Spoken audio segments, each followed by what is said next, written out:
ভাতটা হয়ে গেছে, এবার নামিয়ে নেব। সবার প্রথমে কড়াইতে তেল দিয়ে দিয়েছি পরিমাণ মতন। তেলটা গরম হয়ে গেছে, শুকনো লঙ্কা ফোড়ন দেব। তার মধ্যে দেবো এবার পেঁয়াজ। শুধু পুঁই শাক তো, ওই জন্য তেলটা একটু আজকে বেশিই দিয়েছি। এর মধ্যে দিয়ে দেবো কেটে রাখা পুঁই শাক কুমড়ো।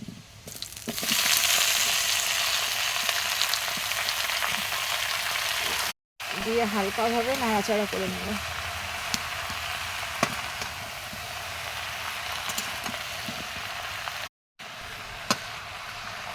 নাড়াচাড়া করে নিয়েছি, এবার কিছুক্ষণের জন্য এটাকে ঢাকা দেবো। এবার ঢাকনাটা তুলবো, তুলে আবার নাড়াচাড়া করবো।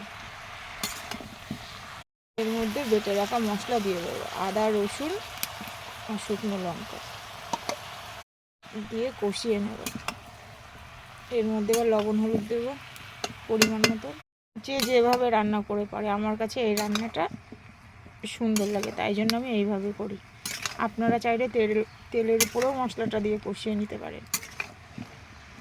পুঁই শাকের মধ্যে যে পানিটা বেরোচ্ছে ওটার সাথেই মশলাটা কষে যাচ্ছে সুন্দরভাবে। অনেকক্ষণ ধরে এরকমভাবে কষিয়ে নেব। বড় এটাকে ঢাকা দিয়ে দেবো কিছুক্ষণের জন্য। আবারও বৃষ্টি এলো। এই বৃষ্টির মধ্যে রান্না করতে যে কি কষ্ট। ওই দেখো ওইখান থেকে বৃষ্টি পড়ছে, আর এদিকে বসে রান্না করছে। খুব জোরে বৃষ্টি, খুব।